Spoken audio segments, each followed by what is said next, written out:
Oh, hello everybody. Microphone seems to work, everything seems to be in order. Let's have some fun. So today's topic will be getting this ruddy old team a little bit better into shape and see what'll happen in between. I have had some really nice and helpful comments in between, and we're going to go over these and see what we can do there. So first off, this snare guy here didn't really work. So the problem behind snare and debuff and poison is pretty simple. I have found no creature that allowed me to apply a snare debuff right from the get-go, and therefore this is a little bit suboptimal. I have had a pretty lengthy comment from one of my long-term viewers, and he had a lot of really useful creatures on the table. So let's see what we can do. So there were a couple of things that have been mentioned that I had not in my list. So Gravewood Ghost. I hope that this is nah. We have to sort them by name then, and see if I find it there. Grave. I don't have a Gravewood Ghost, so that's the first thing that I can go over here. So, Mess Pandemic. Dice set item. Yeah, well. So we can go for a face knight, exactly.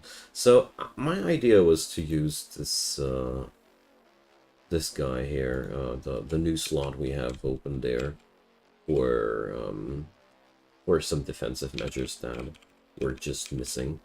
So let's do this. We're gonna be unequipping one item there. In this commentary, there was one really valuable piece of advice, and that was that poison scales off of attack and not off of intelligence. That means it would be a smart idea to have one creature that is really strong on attack, but we have this toxic smog here with 71k. Probably I should equip this guy a artifact which focuses on attack. This would help us a lot. So we can take out this guy entirely because I don't want the snaring part anymore. I did like the idea of the Face Knight, simply because this is giving us a nice amount of extra survivability. Let's see, where is it at? We're Phoenix. Here, face creatures. The Face Knight is pretty simple. Less indirect damage, you know. And it's just as good as it sounds like. So we're going to take this guy, and what else? I mean, let's see, the War Golem has been mentioned. G like Golem. War Golem. So many golems by now. This creature attacks and casts spells 2 additional times. Yeah, well, no. Not interested. Well, I have one trait open. Well, let's just leave it like that for now, I'd say. So we're going to do one thing, though. We're going to create a new sword artifact, and I want to check out if that's actually a thing. That surprised me to know. But sure, every debuff and every condition basis off of one specific stat. Bomb off of speed, and burn off of intelligence, if I remember correctly, and poison obviously off of attack. I had no clue. So what we're going to do now is we're going to give... Let's say you're not going to wear a staff anymore, and you're going to wear a staff now, and you're going to wear that new sword.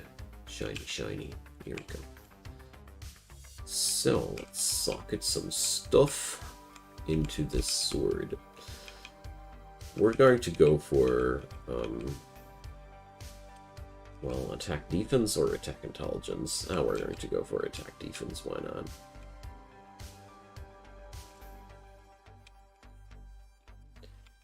So, trick slot. Let's keep the armor scrap in, and why not? So, here's still one trade slot open.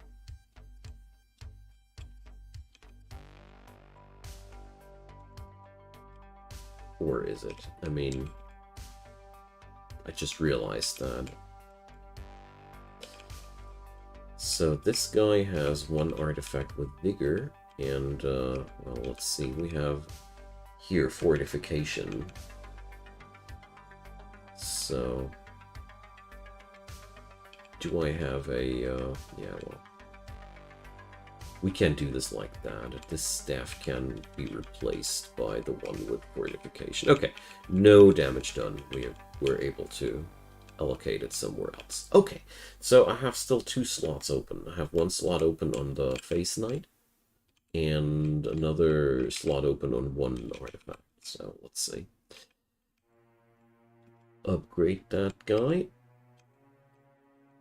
And you'll need a virus gem, don't you? So, vaccination, you can have that, of course. And let's see. Trade from the dice set item. Mass pandemic. Let's check out if I have that.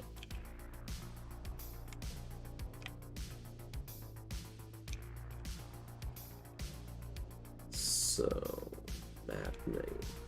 Is that the one I'm looking for? Or dice set item? Let's see. Here.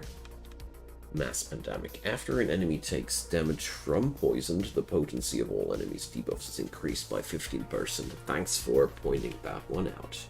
Yeah, we're definitely going to take that. There's no second guesses about that. Alright. So, what I do need now still is a virus spell for my dude. Let's see.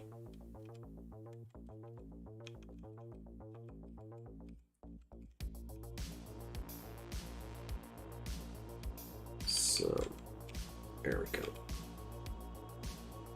And this guy has to have a strategy cast. So, let's see how that'll work out now.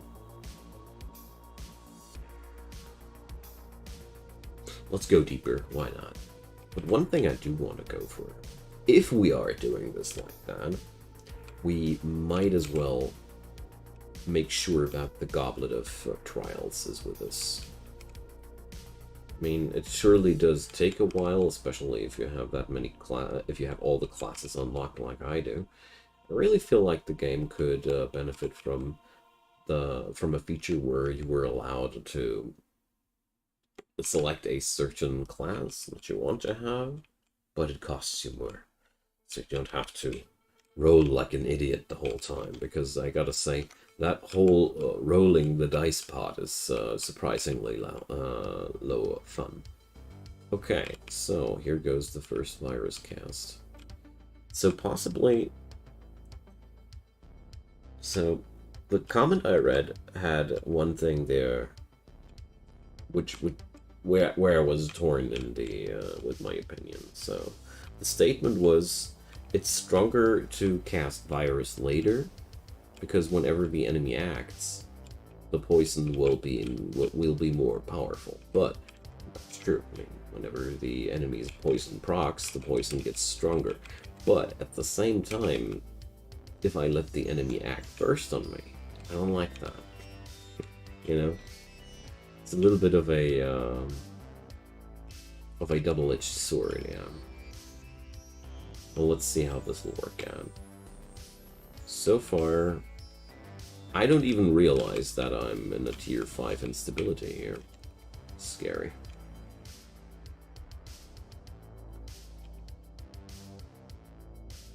Oh, here we go. For whatever reason, this spell went over my entire team instead of the enemy as well, but whatever. I really don't ask any second questions as long as I win like that. So, I mean, it looks like we are progressing easily here. And, okay. Nice.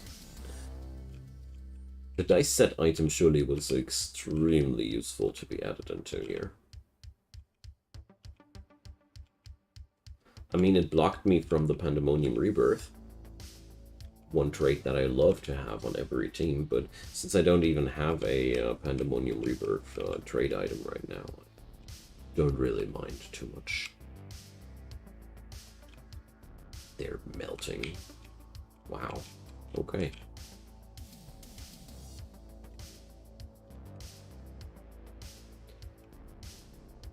I didn't expect to have such a success right away.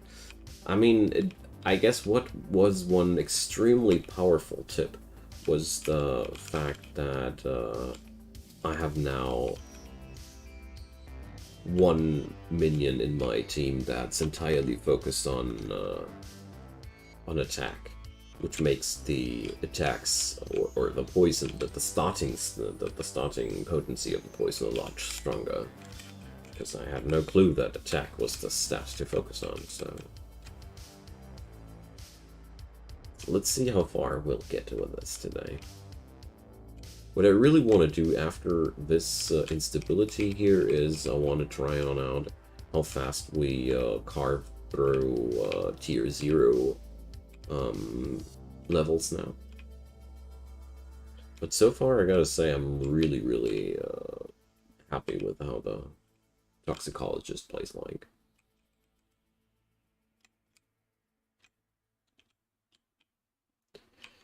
So there we go.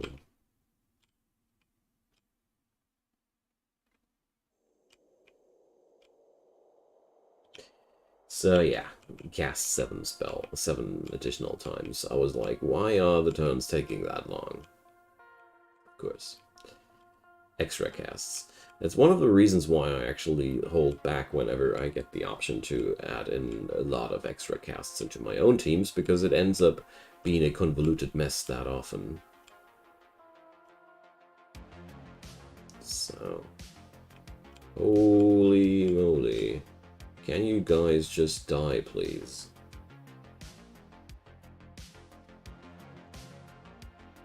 We're pretty solid though, all in all, I gotta say. Why is this fight so hot all of a sudden? All of the fights before were practically a joke, and this one, suddenly the enemy just doesn't want to die. So, first things first, let's just strip all the buffs there. Is this a nemesis fight? Or is this just a regular one?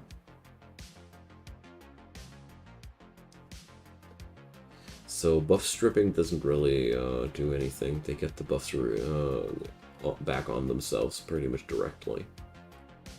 Sucks to be me, but yeah.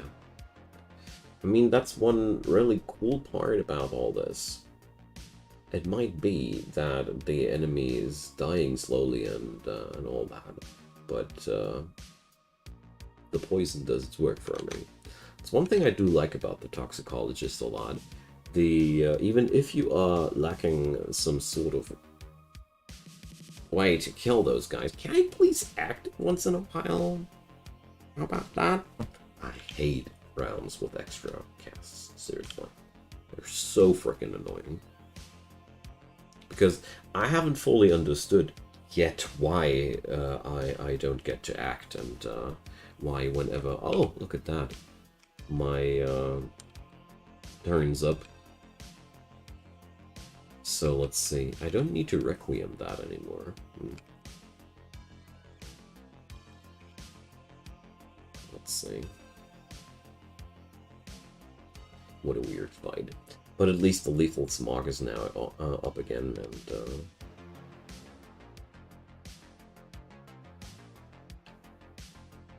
I like this guy because he's extremely good at killing stuff just by defending.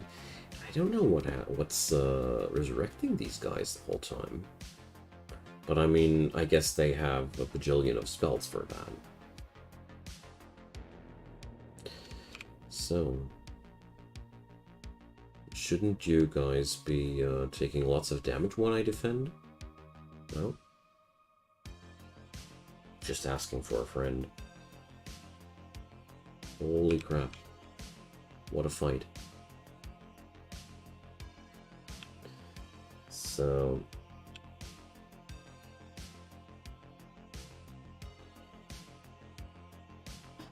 I really would like to know why these guys are constantly getting resurrected, but it's a freaking hot mess to read through the logs, so I don't.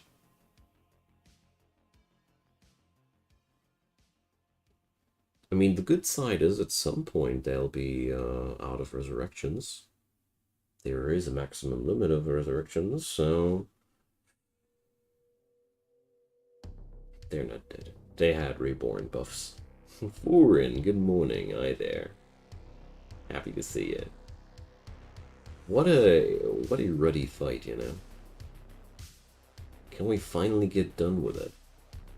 I really don't know why this does take that long.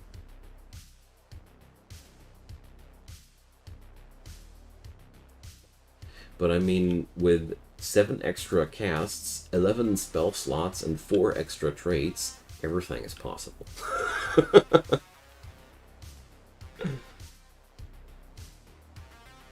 I'm that close to a forfeit here. Not because it's so hard, but because I'm getting bored out by looking at these guys wiggling. Just not dying. Yeah, and they come again. And nobody knows why. I mean, probably I'll die now. It's also really possible. But nope. Requiem! You don't get me that easily. So should you guys be taking tons of damage whenever this guy defends?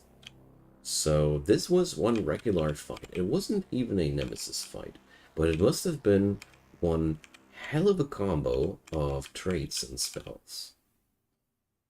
Sick.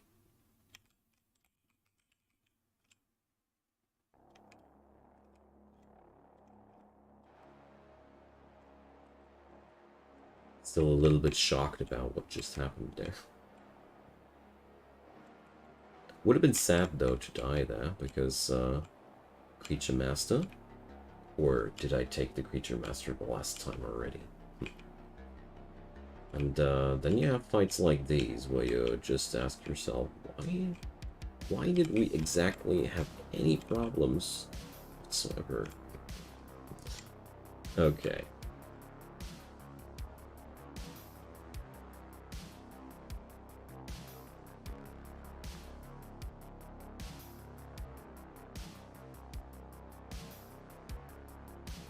I'm not entirely sure how I want to enhance my team further.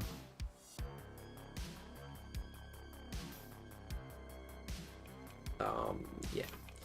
Multicast realms. Boom in your face. I hate them so much. But whatever.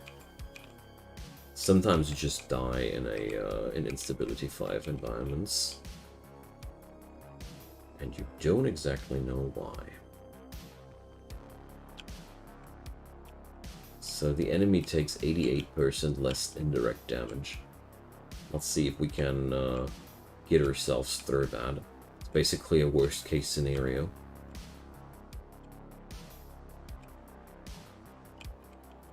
Yeah, but it's still working on out quite nicely. Pretty crappy realm to be in, though. Copy your spell gems. Okay, whatever. My spell gems are not that much of a piece of creative work, my friends. Copy them. I wouldn't copy them myself.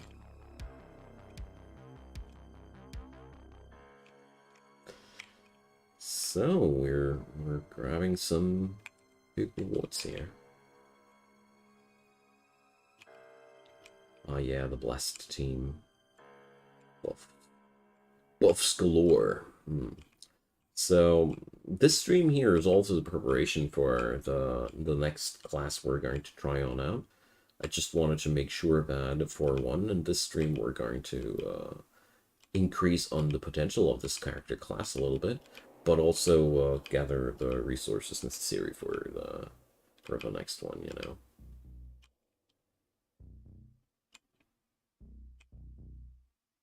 So, can you die already, please? Thank you.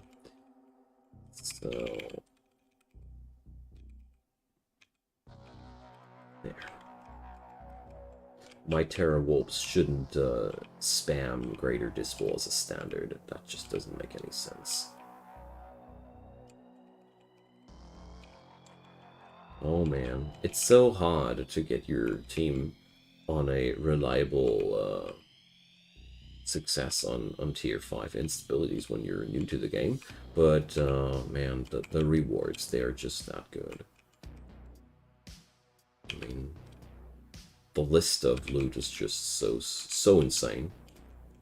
Love it.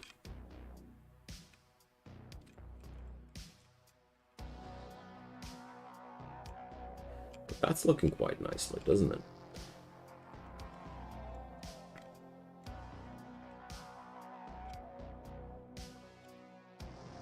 So I wonder what this team exactly would be missing right now, because we have slots left. I mean, I clearly see a option of leaving out the Mimic, because I don't think that the Alpha Strike is that important, honestly. I feel like the Mimic is awesome if you want to farm, but if you want to be successful, strong, and up against really powerful enemy teams, the Mimic ain't that important, because it's just, you know, a security to make sure that you are going to act first on your enemy. Not much more than that. And that's mostly important if you want to farm low tier stuff real quick. My opinion, at least. So we can remove that. And we have still one trait slot open on the Face Knight. I take any propositions. But I gotta say, so far, this is already pretty tough and rough, you know.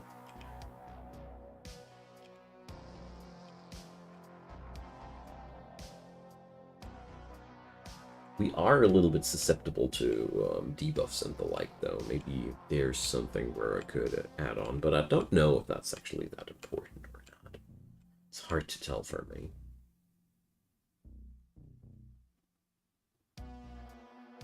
Right now, I don't see any big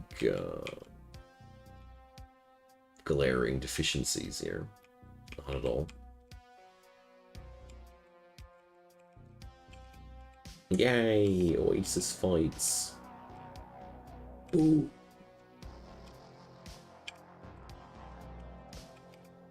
We still have to find a creature master here.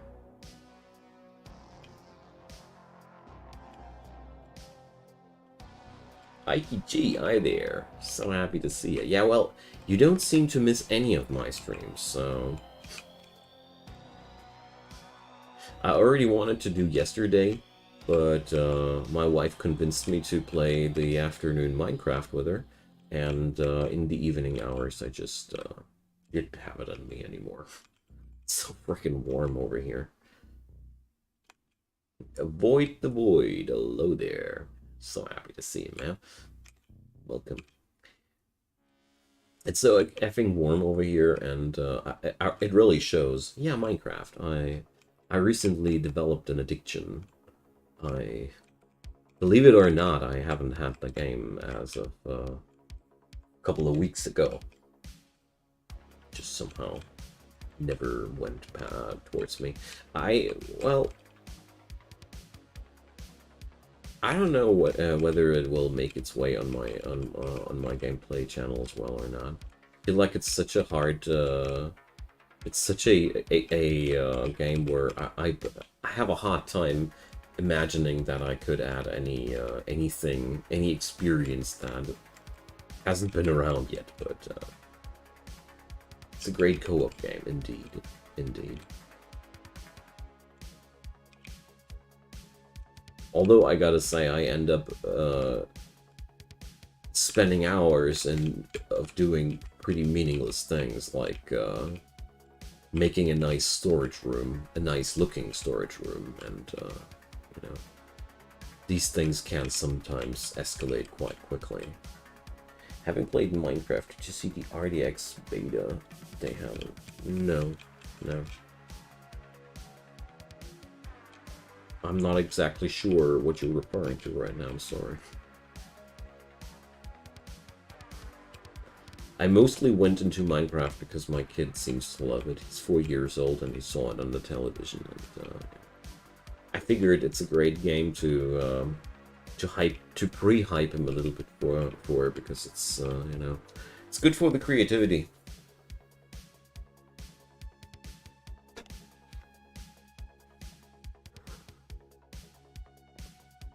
Okay, so these guys are just melting. Well, I have a lot of off-stream games that I love to play, but actually, most of the time, believe it or not, what I do off streams is playing idle games. Idle and incremental games are a big passion of mine. And they are just exactly the perfect thing, because nobody ever would want me to stream that, or probably you guys do, and I'll set up a just chatting stream on Twitch one day. Who knows? But yeah, big passion of mine. So, defense scrolls, yeah. Going to farm more of these scrolls. They're pretty useful. Hightail. Alright. Well, lately I'm a little bit like, I don't know. Most of the new releases lately didn't really bind my interest for a longer period of time. Mostly because, not because the games are bad or anything like that, it's just because they're so freaking incomplete. Like, Farthest Frontier is a great game as far as I can see, but man, it's still early access as hell. Early access is really killing the fun a little bit much lately, because you get all these games that will eventually be great. The problem is, it will eventually be. And, you know, I bet you guys understand what I mean. Is this Instability 5 or what? Jeez. If the round traits don't work exactly against me, I don't really notice the difficulty level at all. I'll avoid the worst problem for me with early access is one thing. If it happened to me with Darkest Dungeon for the first time. If the game's really great and I overplay it in early access, I don't touch it that really anymore once it's full released, because, you know, I already burned myself out with it. That's what really bothers me. So what this ends up with is that quite often I don't even play the early access versions of games anymore, which even though I feel like they are great games, and it's really effing weird, okay? Also, the gaming market is just so damn convoluted in total. Yeah, roguelikes, it's the problem about roguelikes is a really good roguelike takes years and years and years of making, because to have really cool procedural content, this is way harder to pull off than it looks like at the first glance. And, all the really good roguelikes that I've played ever were projects that had almost a decade of work in them, you know. And it really shows. The best games that I play are the ones that have a long development time. It's just like with books, you know. Good stuff takes a while. which is quite tragic because our current our current the current trends and how the industry works doesn't really benefit development of games that takes a long time, because you know everybody needs his money quick, quick, quick. And I don't even think bad about that, you know. It's everybody's problem, I'd say. Yeah, exactly, Void. Your game either feels very shallow because you beat it too quickly and you understand it too quickly, or you'll end up with an uninteresting soup of complexity and seeming diversity if you just load the game real quick. Where it's like, yeah, there's lots of items, lots of monsters, but they don't matter because they all feel samey. So it's really hard to get a good roguelike together. And often you have to rebalance, reiterate, and take out and change things up. Alrighty, I mean we're killing it now. And there I thought we'd be tweaking this build today a bit more. And to mitigate, but oh yeah, don't get me started about the whole roguelite problematic. That's what you're talking about, the slow meta progression. That's the defining characteristic of the whole roguelite thing. I always feel like if the game has to if you need to grind the game to actually enjoy the game, then you did something wrong. The fun should be there right from the get-go. And it's fine to have unlockables, yes, but there's nothing worse than a roguelike or something like that, where you know that you actually can't really beat it at the first trial because you are lacking the unlocks to do so.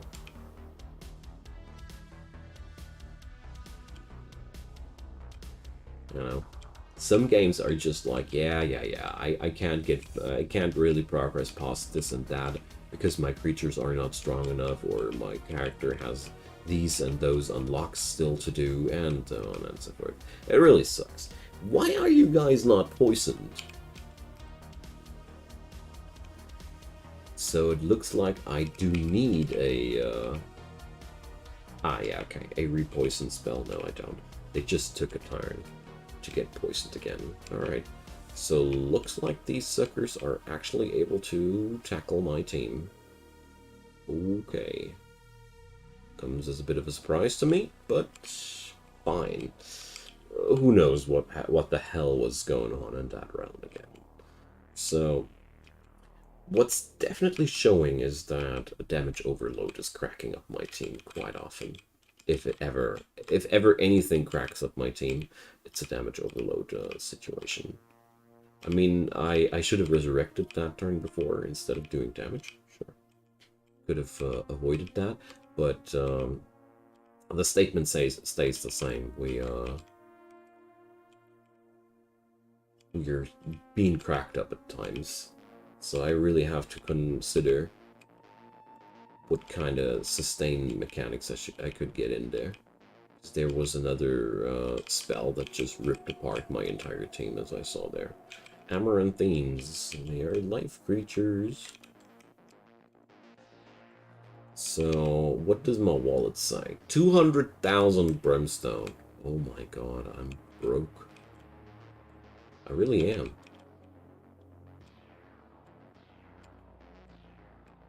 My personal favorite example for a roguelike done well when it comes down to meta progression and the like, Void, is Dungeon Crawl Stone Soup. I hope you already know it. If not, check out DCSS online and enjoy. I would be jealous if you'd not know it yet, because you have a great game to discover then. The thing there is, Dungeon Crawl Stone Soup doesn't lock anything away from you. You can play all the races, all the classes right from the start, You suck at DCSS. I did an entire tutorial series about how to win there. Anyway, what I wanted to mention with that is DCSS doesn't lock anything. The game is fully accessible right from the first run you do there. There's nothing you need to unlock burst or anything like that. Just you, the game, and all its unfairness. And basically, if you would be a gaming god, you could win it from the first clue. No, but you won't, because it's about the meta knowledge that you collect, and I like that. I see. Yeah, Void, that's a good point. It took me a lot of years to just accept that. With roguelikes, sometimes you spend 30 hours in building up a character, and then you do 2 or 3 wrong steps, and your whole progression goes down the toilet. That's hard. That's a hard pill to swallow. But over the time, I started to compare it more and more with what the... I mean, call me crazy if you want to, but you know how in Eastern traditions mandalas and the stuff are made? Those people make this stuff also to just wipe it out at the end of the procedure. They're not meant to be. They're not meant to last. That's like how roguelike characters are as well. They're fun as long as they last, and once they're gone, they're gone. And that's a very unique quality about gaming. You don't find that in too many other games. And I learned to enjoy it a lot.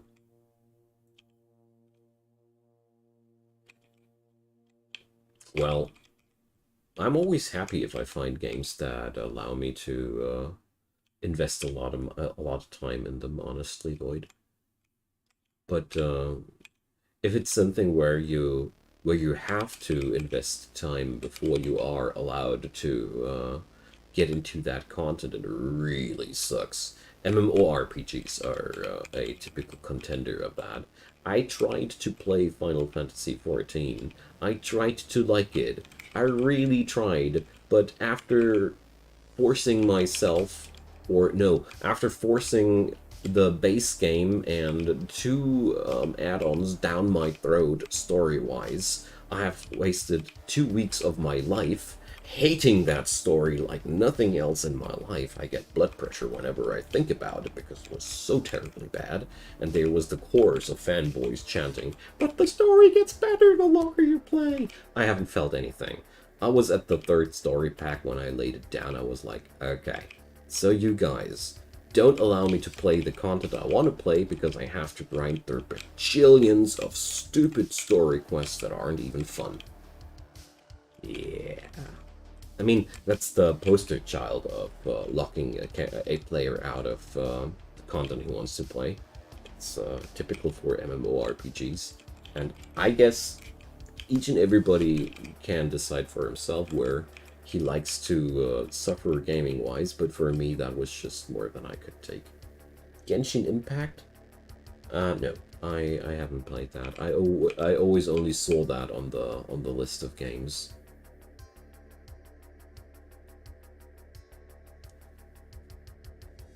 And to go back to FF14 for a second, it has been really sad for me because I'm a my childhood and my youth was defined by a Final Fantasy franchise. So after my creature, if they become invisible, okay, so sucks. Wayward. I wanted to play it, but it has just such a steep price tag. Honestly, it was one of those reasons where I was like, oh man, I would try it out, but 30 bucks, man.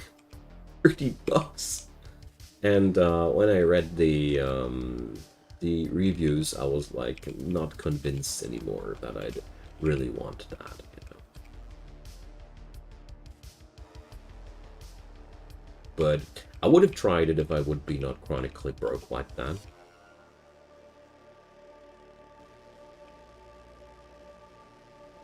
Certainly sounded like a game that I'd like Mirror Luna.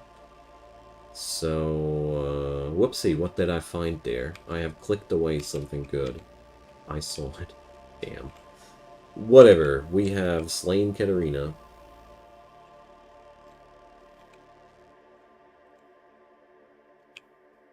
that's really brutal. We're carving through the nether bosses like that. So let's go and play one easy realm for a change and see how, if I'm able to just one-shot stuff. Yep. Hell yeah. Man, that's awesome. So,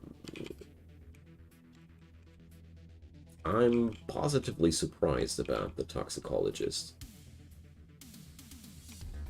There's still room for improvement, and we're totally kicking butt here. The only problem there is my brimstone deposits are just horribly low. Can you just die already? Faith.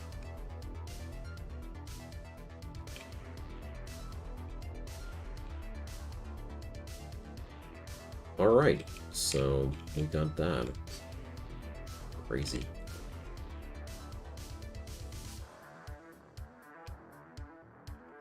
I didn't expect this build to be that resilient right away, but I guess a lot of the survivability here comes from the perk of the Toxicologist, which does reduce the taken damage whenever poison procs on my creatures. Basically, this is a mechanic that, I gotta say, it really does make my critters harder to kill. The longer a fight goes, the harder they get to kill. So probably I should just add in elements into my build that give me more max HP or something like that, or increase my defense. What about one of those? I know that there is one creature that gives me more max HP whenever I get healed, and that might be actually a good thing.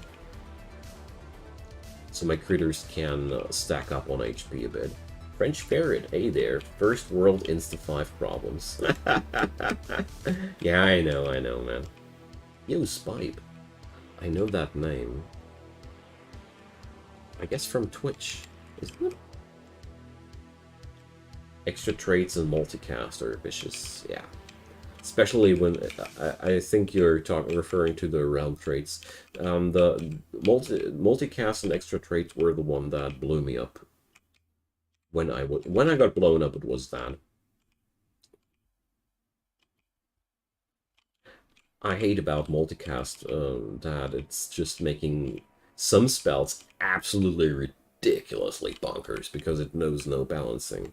It multiplies every spell exactly the same way. No matter if it's a spell that deals massive damage or small amounts of damage. And I think that's where the extreme feeling of unbalancedness comes from. So, let's see. Let's farm some critters. Ah, yeah, here. The fiends. The fiends. The fiends. Oh, I like it so much when you're able to just clean sweep an entire screen of enemies like that. Very happy to see that the Toxicologist has this quality.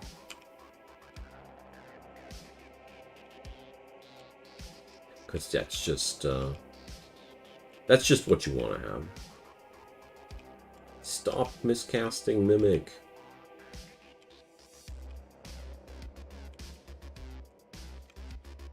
Yeah. That's lovely. Last stream, we weren't that well off yet.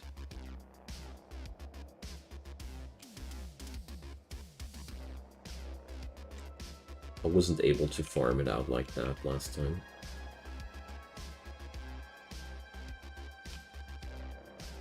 Yeah.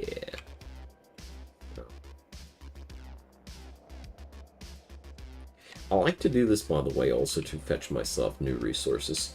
Because we do pay a bit of energy to spawn all manner of different materials. Basically, this is always a lucrative deal, because you spend a bit of energy and you generate all the other resources, which you could, if you want to, transform back into energy, for example. So you would be always getting on out with a net gain, as long as you don't overdo it, you know. Yeah, it does get costlier the more often you do it. So let's just keep progressing a little bit with that. And if I saw correctly, we are facing our next false god.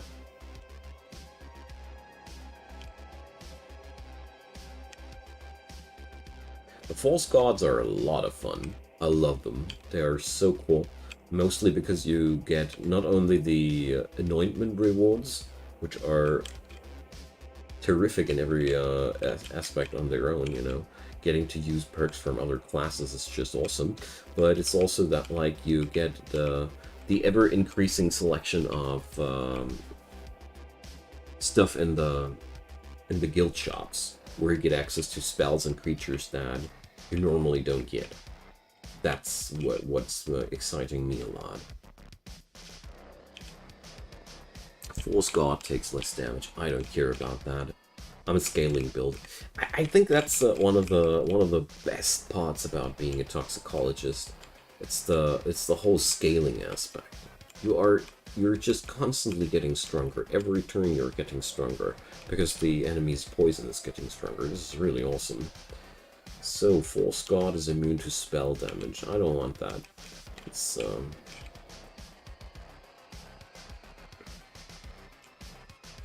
let's see if I'm even able to take down the False God in the first run.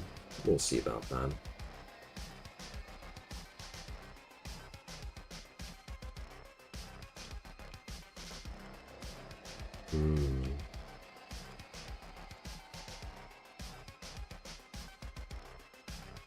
Wow. It does just take a while longer. We're breezing through a realm where the enemy does take a lot of damage, does deal a lot more damage. So we're going to take this one. Who the hell cares if the false god can take more than 10% of his life in one go? As if I would burst so hard that I'd take down this guy with one blow. Or 3. Or 5. I don't think so. There we go.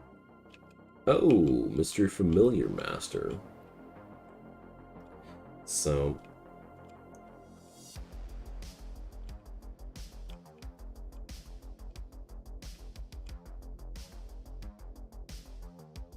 these guys are dying slowly. Ooh, and they're roasting me a bit. Yeah, I'd say this sounds like a really great idea. The trait which increases my max HP whenever I get healed. Oh, I think I'm going to get killed out here. This is always one point where I still don't really get why my creatures don't get jacked anymore. This is just where the game just floods me with so freaking much information that no clue. So let's see the Kolos. Kolos. There, Kolos. Which one is it? Yeah, Rise Above. There we go. So let's fuse that into my guy here.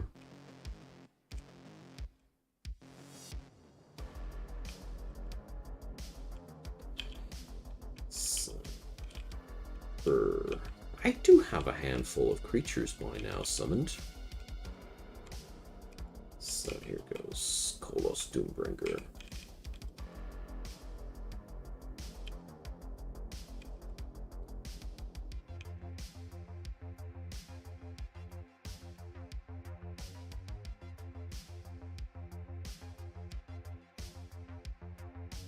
It looks like I can't wait. Like I could be fusing more of my creatures. That can't be. So, Kolos Doombringer.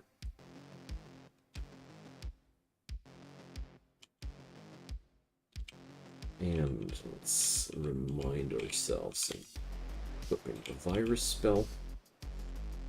And this guy here needs another virus as well. We need a chaos-colored virus. Yeah.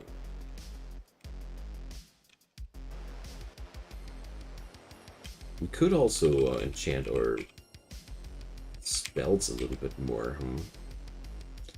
Okay. So now I got that one.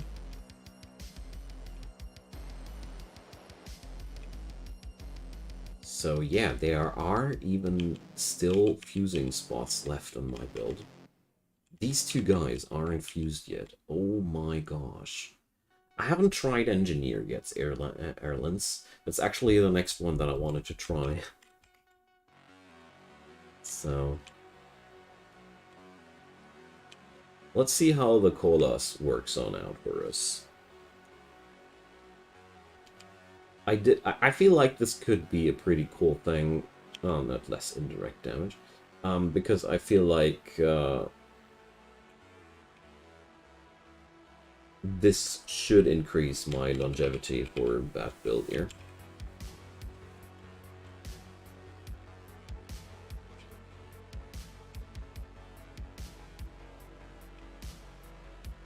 Because at the end of the day, each healing increasing my HP is a very, very powerful thing that I've enjoyed on various other occasions already.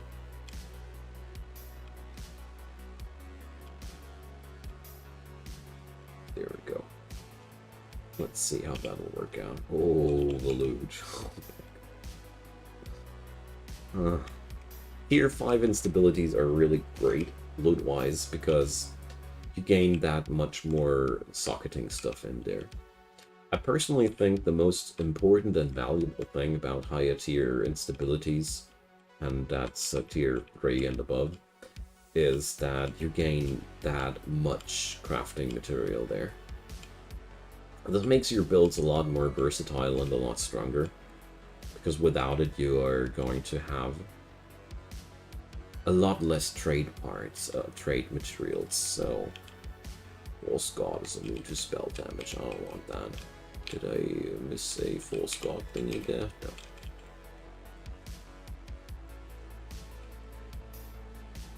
No. Alrighty. I hope I'll be able to tackle down the next Fallen God as well. That would be awesome. Okay. I got 2 chests by now. Cool. Assassins!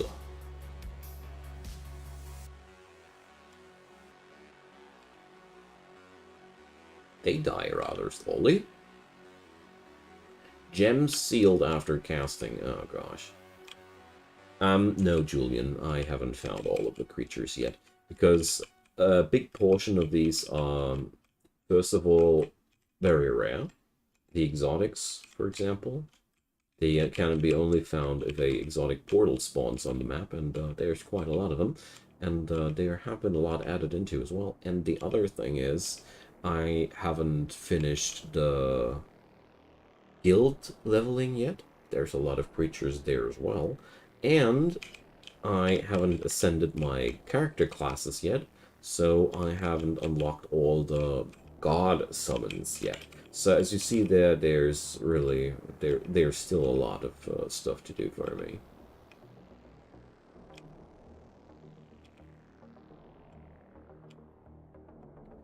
So I really don't think that this will be a very good realm to kick off the Fallen God, but we'll see about that.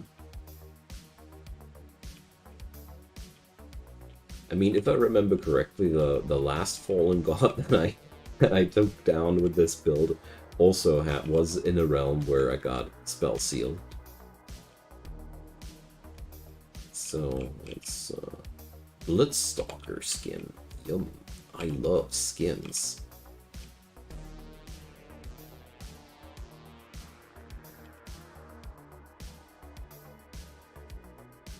Yeah, so pretty slow poke realm, but let's see. It's 334% more loot. That's a lot. Yeah.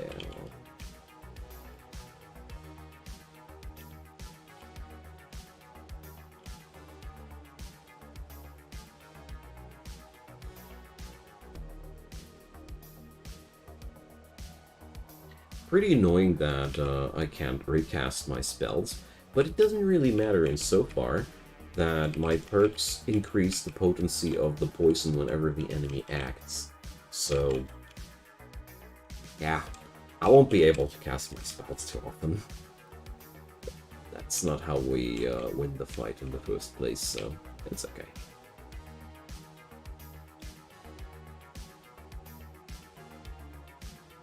Okay, these guys went down really quickly. Or did they? Nah, not completely.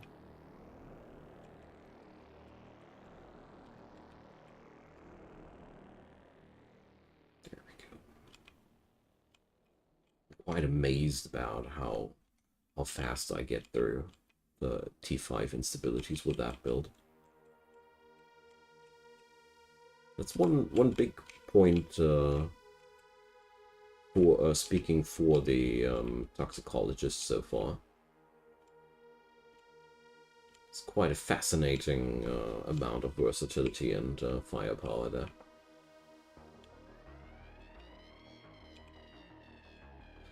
So, Dumpling Creature Master. That's actually quite a rare one.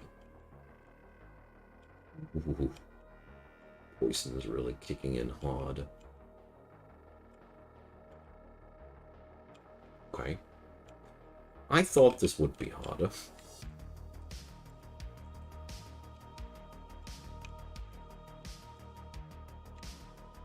Treasure! Okay. Underwhelming treasure.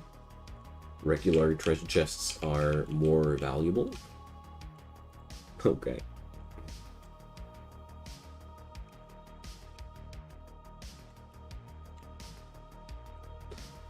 Okay there. Can't wait to see the False God fight.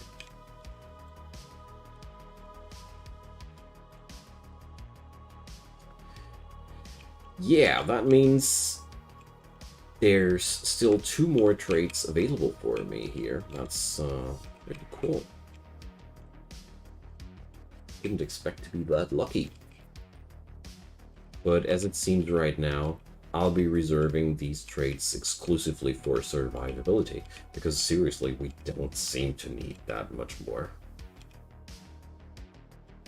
damage or anything like that. We're totally killing them. And, yeah. So, where is the boss at? Back there. Okay.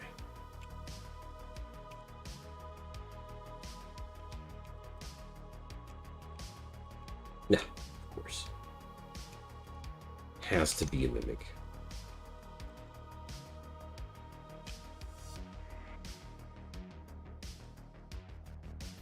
That poison damage, though. Alrighty, let's go. Hello there, Hydronox. Let's see how that'll work out here. Oh, I got silenced. What a nice start.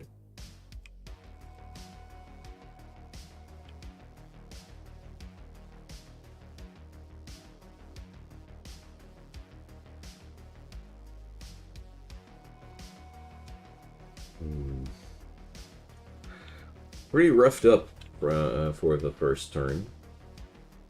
Enemy has more extra traits and always critical damage and more damage dealt. So yeah, okay, that does explain a lot. Center body gets a lot of they all get a lot of healing.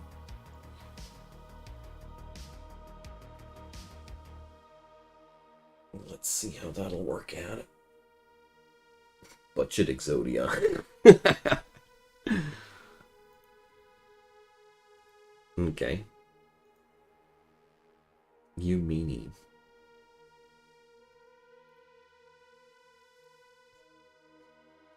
Yeah, I mean it's a chill fight. The enemy is dying all on his own. I don't need to take too much action. I think I've cast one spell manually so far. Maybe I'll get to cast another spell manually, and that's Requiem. As much as it bothers me to do that, though. So let's spam out Vaccination and increase the stats of my remaining critters a little bit. Probably. Probably not. So I have one more activation of Requiem left. Yeah, the combination of extremely increased damage and always crit and extra traits. Gotta say, that's a pretty rough combo.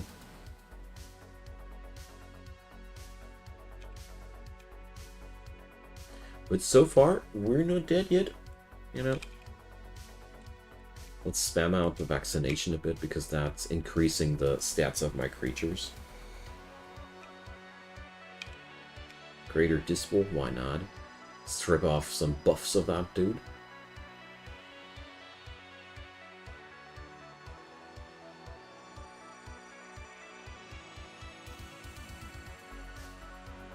Okay, we have a couple of dead people again. Let's do the defend. Funny enough, this guy is one of my biggest damage dealers by simply defending. So, another Requiem goes. And here goes another Virus cast.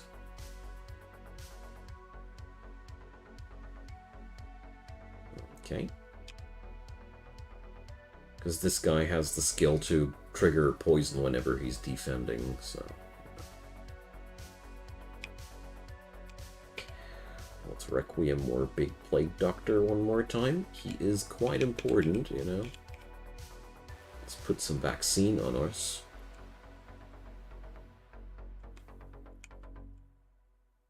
So... It looks like my Mimic has a bit more HP now. 7E15. E15. That's a lot.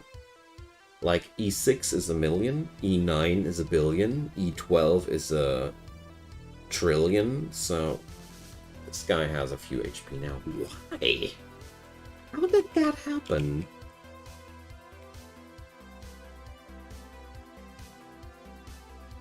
Well, okay. I'd be surprised if that guy would have been killable anymore. Works. Ah, the Anointment pick. After your creature's on-defend effects activate, their on-provoke effects activate as well. Not that interesting. Your creature's on-attack and on-cast effects trigger 2 additional times. Chrono Shift. After your creatures manually cast a spell, they also cast the spell gem below it. Okay. If your creatures have at least 3 debuffs now, creatures take 5% less damage for each time they're on defend. Okay. If your creatures have at least 5 buffs when they are killed, interesting. Creatures have 1% more stats for each time they're on action effects. Your creatures deal 10% more damage for each time they're on attack effects activated. Your creatures have at least 7 different minions. Their attacks instantly kill. Yeah. After your... Okay, yeah, that's my own. Winter Solstice. Well, we'll try that. We'll see about that, Aikichi, because I'll pick that because it's so far the most interesting one that I discovered there. Inscription Dream. Caster casts one of its spells from each class. Okay. So let's check out the Chaos Guild. And I'll check out what where that perk's coming from for you. Moments. So Doombringer.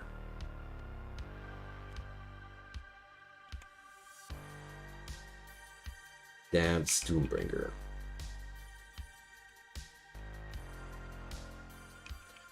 So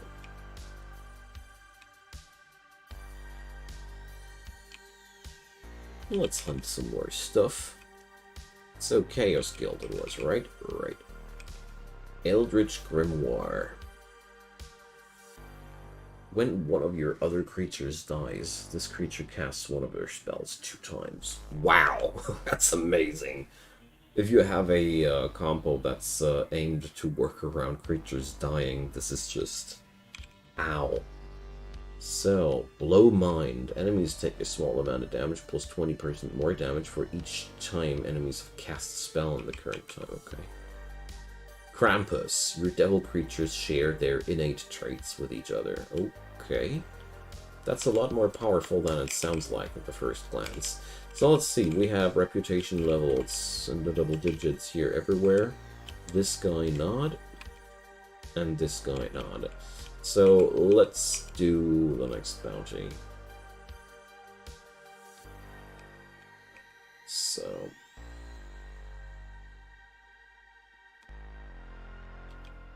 hard time deciding here.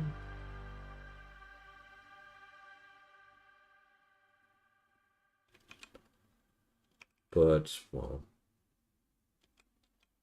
I'll just do that one more time. Why not?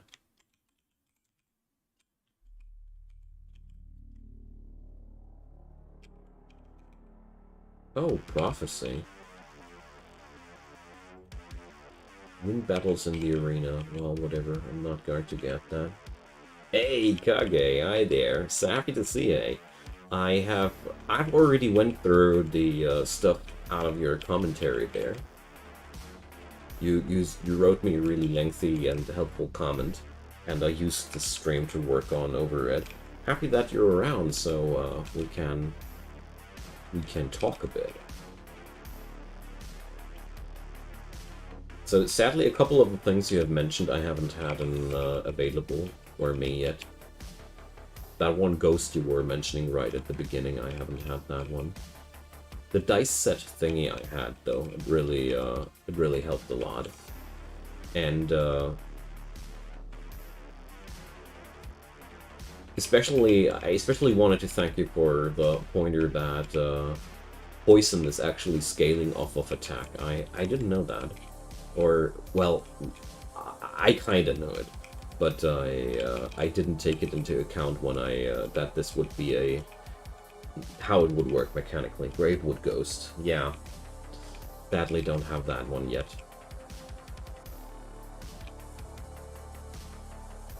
But at least I know now. I now know that it is an exotic, so.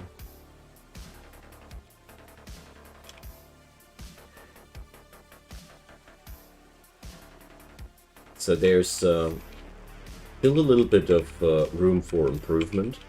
So what I did change up here, since you weren't around, I brought in the Face Knight because, you know, I definitely had him in my selection somewhere, but I didn't want to tweak the build in the last stream towards these things. And I added in the Colas because I figured that adds in some more longevity into the build. So I have 2 more trait slots, and I'd need something that protects my creatures a little bit more from high damage bursts, and I wonder what I could do about that. Because when the fight's long enough, we already have, where is it? The Hell's Protection thing, and the Vigor. Oh, yeah, he had Fortification. So I basically have these 3 Doomguard traits, and as soon as the fight's going long enough, these traits usually make everything survivable. But what I am looking for now is something that protects my creatures from that early burst. Because, you know, that's something I keep caving in against. Maybe you guys have an idea. Immortal King caps damage at 20% of max health per hit. But can only prevent up to 100% of max health. Now that's where it's again not that useful.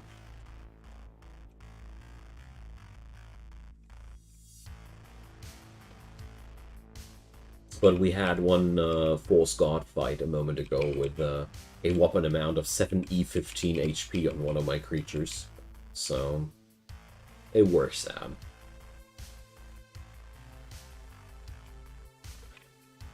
Seems like the vaccination spell, which, let's see, here, seems like the vaccination spell can also aim on HP.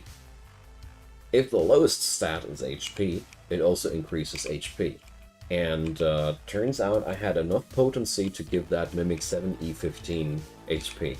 And if I didn't miscalculate that, it's one thing after the trillions. I don't know if that's already the quadrillions, because us Germans, we count a little bit different, but I think that guy had 7 quadrillion HP after one spell cast.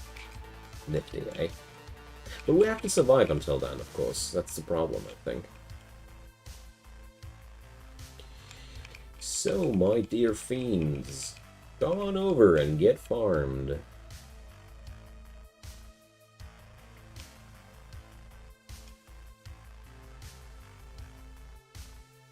But altogether, I'm really happy with how this works out now. Nephilim Shield Bearer combos incredibly well with a Face Knight. Damage spread to allies is indirect. Oh, okay. 10-15 is 1 quadrillion, I say. I've been extremely surprised about that the vaccination spell actually is capable of increasing the max HP of the creature as well. I didn't see that one coming. But, well. So far, the whole thing I'm doing here feels a little bit OP. Just a tad little bit. I'm not the one to really determine that, but I feel like other classes I had more problems in getting them that stable.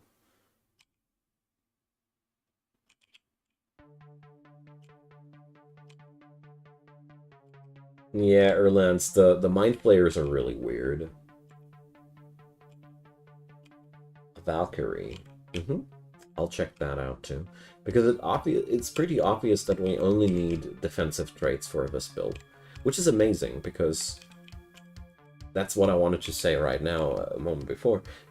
That's probably one of the biggest strengths of the Toxicologist class. You don't need to make that much of a fuss, damage-wise. I have a couple of traits that increase the potency of the enemy's poison whenever some things happen, and that's all I need to have. Beyond that, time does what it does, and that's all we need. The astrologer, oh, I haven't built an astrologer since ages, and the last time I built one, it sucked. The thing with the astrologer is, as far as I remember, it's all about balance. It's all about having as much of this as of that. So I like to use the astrologers turn 1 burst, but I don't really have made a well-rounded build there. I'm sorry.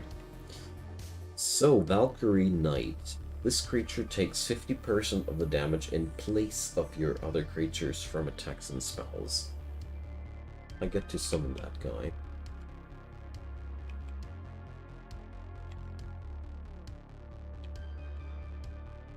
I always have generosity on my spell gems because I feel like it's such a kick-ass trait. Cabalist, Shimmer. Creatures take 5% less damage. Oh, yeah, that's nice. That's a nice one, too. So, let's see what we can do damage.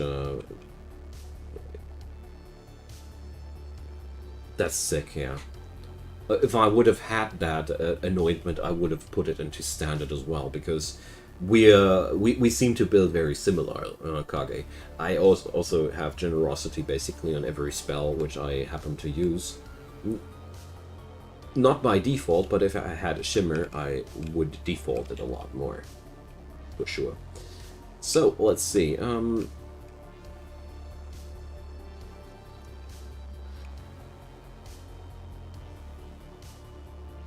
Let's see. That's a lovely one, yeah. 90% damage reduction is where you want to sit at. Makes things so much easier once you are at a very high damage reduction threshold. Tox Dwellers, we'll need those later. So...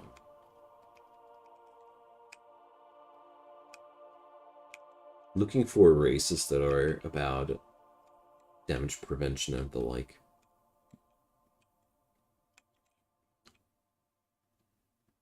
Luckily by now I know the races somewhat and what their kits are about.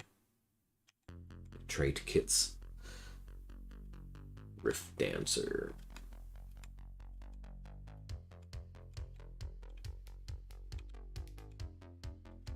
Priests, Plague, Pitworm, Pilwers, Phoenix, Paragon.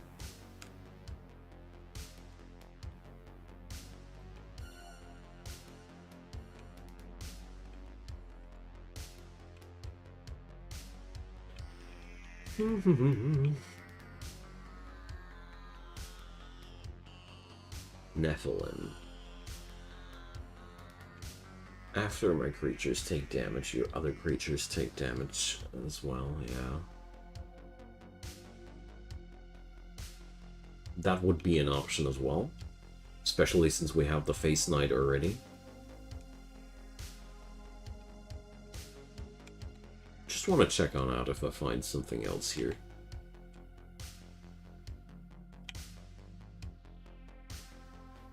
I'm a little bit reluctant from the Nephilim because this would convolute the turns a little bit more. Because the more things happen during a turn, you know. Although the optimization of the game became better in that regard.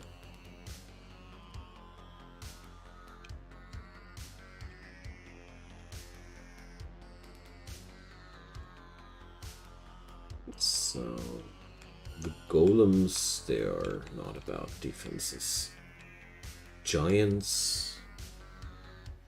Yeah, I'm so happy that these number optimizations have happened now. Gargantuans. When this creature takes damage, 90% of the damage is delayed until the start of its next turn. So...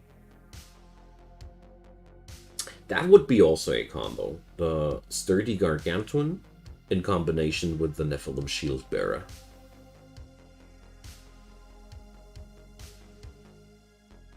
That would be pretty sick. Let's try it. I mean, why not?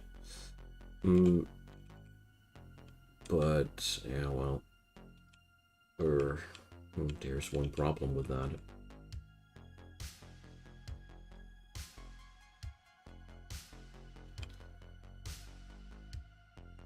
So...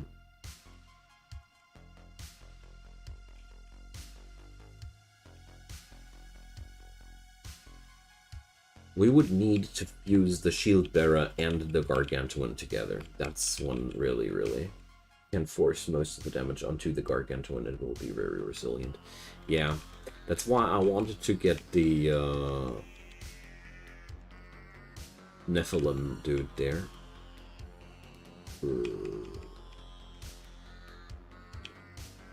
Here. Combining these guys together should be a pretty great thing. So, how do we pull that off? So, I could go for using Extermination into somebody else.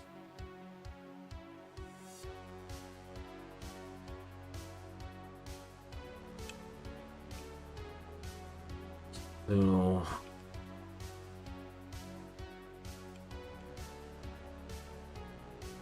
Oh, it ain't that easy, sadly. But I think that would be really great to have these guys together. The Shield Bearer and the Gargantuan.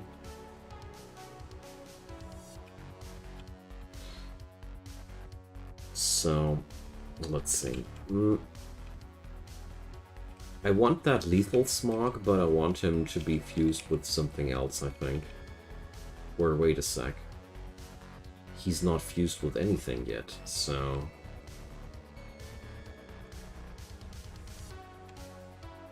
I could fuse them...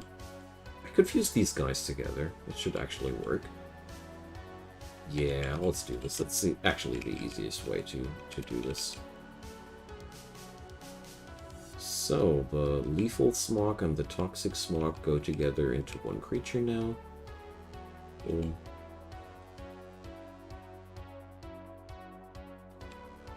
So... I need to do one thing, though. Tome of Brutality. Because this guy will keep the... not the shield artifact, but the sword artifact. Oh no, wait a sec. Here, mass pandemic. Ah, well. Whatever, the shield will go to the... It's actually good to have the shield on the Gargantuan dude, now that I think more closely about it.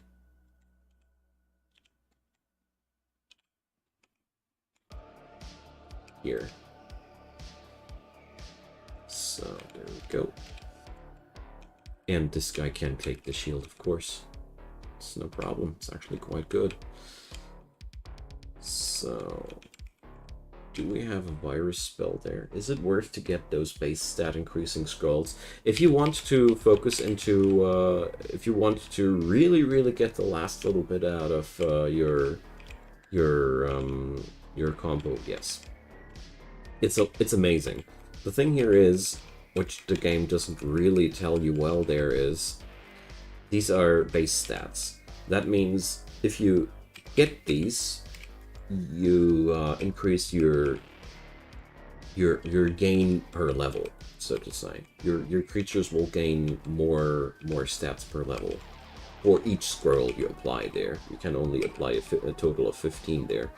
What I'm trying to say with that is quite simple. For every scroll that you put in there, your creatures get stronger the further they level, and that really gets you somewhere. So, level up.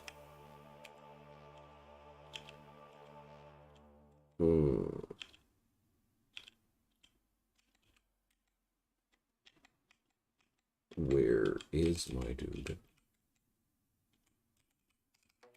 Nephilim Shield Bearer. Ah, yeah, of course. It's right at the front. And I'm also going to give this guy a tome that's increasing his defense. Defense up. And intelligence. Yeah, speed down. That's good.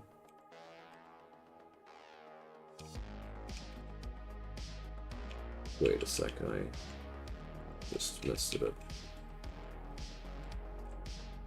Yeah. Use it on this guy. Good. +1 to relevant base stat.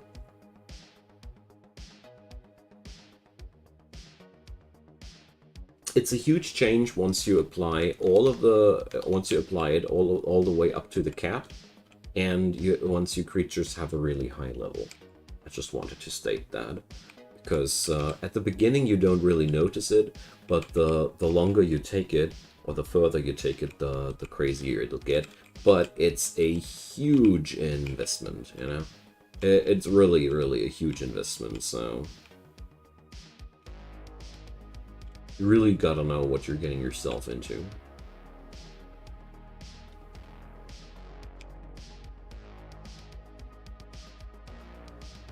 I personally am right now only farming these scrolls. I'm not sure where I'm going to put them at the end of the day. Because as weird as it might sound, I really don't know until this very day what for what challenge I'd be using them for, you know.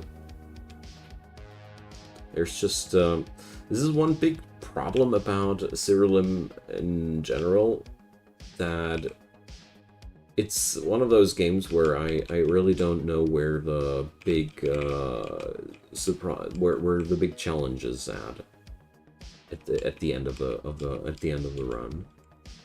It's one thing I really hope that would get better there. If you invest totally into the chosen stat, it's pretty significant, yeah. exactly. But it does require quite an investment to get there, gotta say.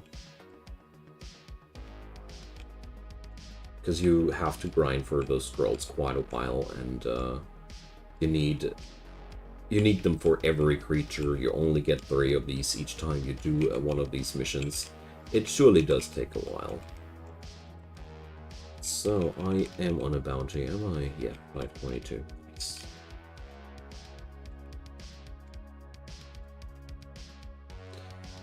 That's absolutely right, especially for the Grove Tender and the Animator. You're really right. I think for the challenge classes, it might be also very interesting. I'm thinking about the Pariah, who only gets 3 creatures to choose from. I really could imagine that this could be really, really helpful there.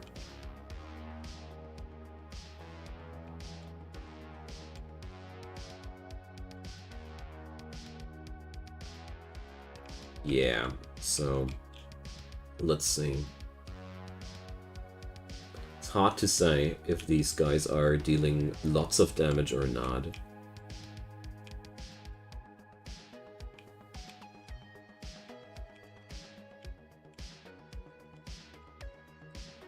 So we got another blessing. I want to know which one that was. 10% treasure from all sources extra. Wow, nice.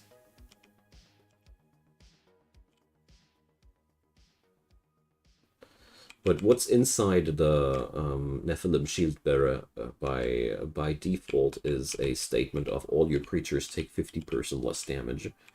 And the redirected damage on the Nephilim gets reduced as well, so... yeah.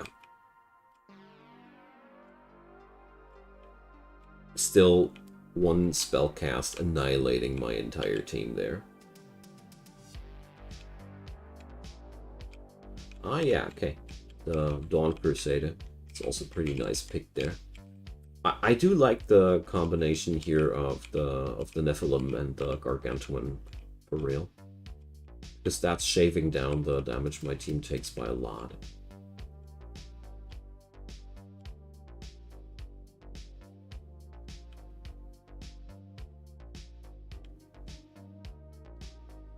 Yeah, well.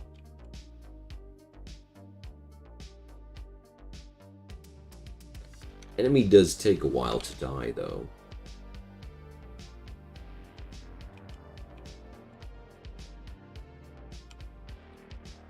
Yeah, so I think this build is at a spot where I'd say it's pretty fine.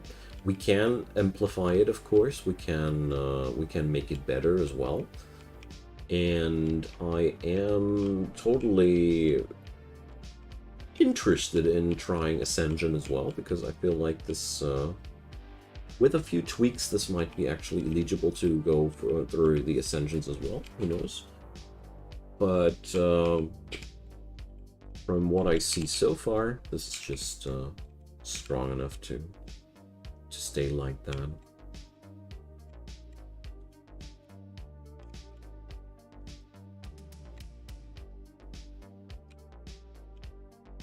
I don't really know where the particular strengths of this build are lying, except for being able to focus a lot into defense without suffering from low damage there.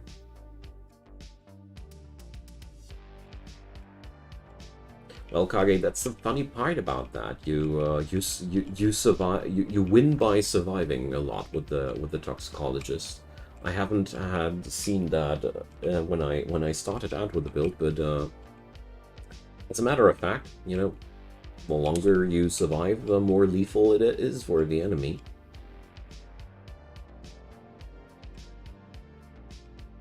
And the vaccination spell is just outright amazing. The fact that you get 100% of the poison's potency as a stat gain on your weakest stat. Okay, I don't care.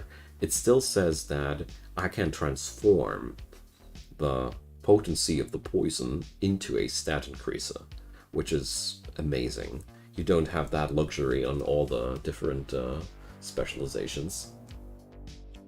I wonder why these guys take so long. Ah, stats are swapped. That's also always a... Stats are swapped and extra health. Yeah, that says it all.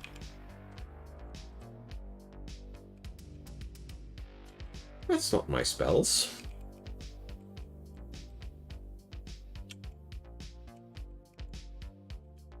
It'd be kind of crazy to try that with Meraxes, but I feel like most fights wouldn't want that. Well, I really have to do Ascension finally for once, so I get the gods as summonables finally too. I keep procrastinating the whole Ascension thing, because there are a couple of gods that are just so annoying to beat. Muse, for example, she's just such a buzzkill.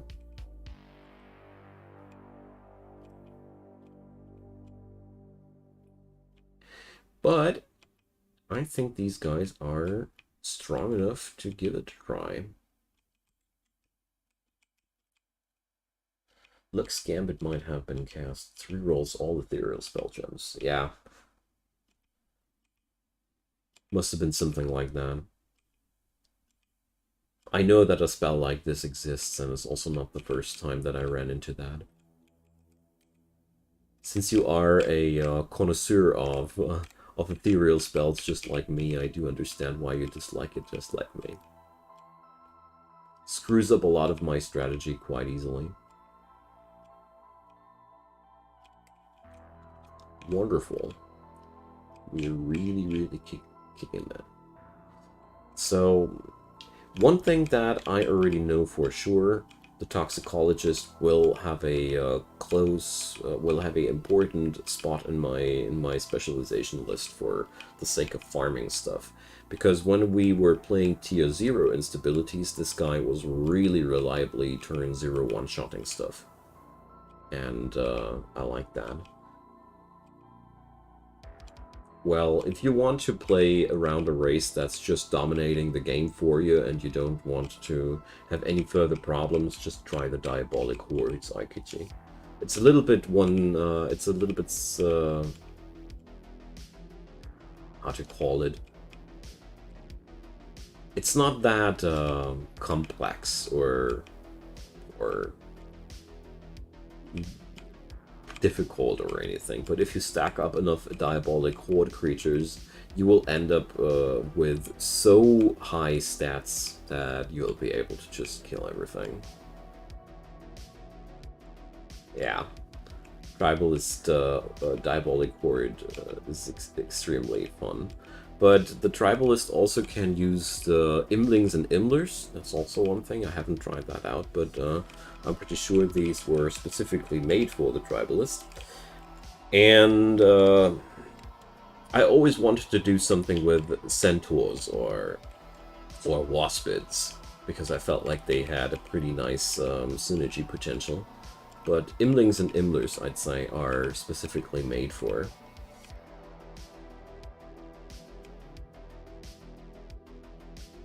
Yeah, Diabolic Horde is the beautiful part about the Diabolic Horde build is it is a no-brainer. All you need to do is fuse these guys together, run them in one team, and decide how you want to kill your enemy. Every spell and every attack you'll do will hit like a truck. It's amazing.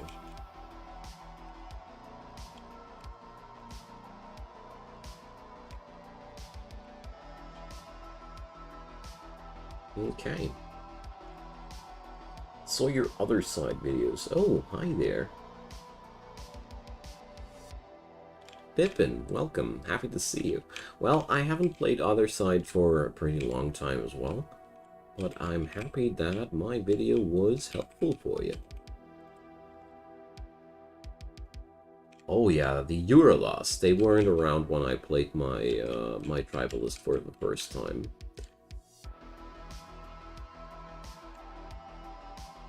That's a good call too, that's true. So let's go for some card hunting. Oh wait a sec, it's an instability realm. I'm stupid. No. Yeah, the revenge diabolics. Yeah, it's a solid fallback plan.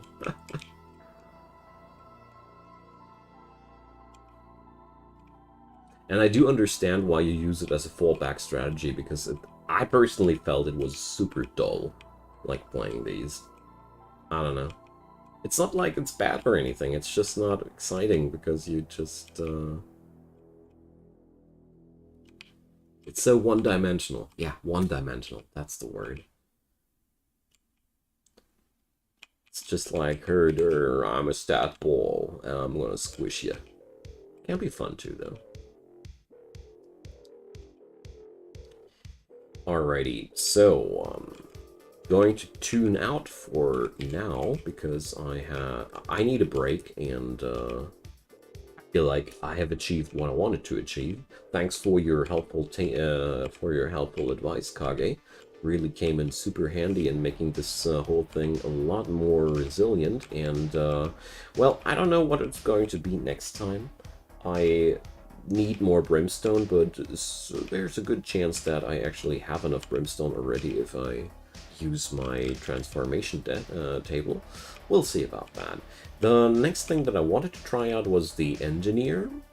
We'll see how that will come in together. So, for everybody hanging around, I say thanks a lot for your time. I really appreciate the good company. If this has been a video on demand for you, or if you just want to help me out, give me a comment down below. A thumbs up helps too, and a subscription to the channel is outright awesome. Besides that, in the description box, there's my social media stuff, so if you want to catch the stream directly, I announce them all there, Twitter, Discord, and the like. And last but not least, check out my Patreon. There is a new subscription model there allowing you to influence my content, and also if you'd be donating something via PayPal, I'd be more than happy. But don't you worry, if you don't, I'll be happy to. Just a little bit poorer. See you guys next time, and have a good one.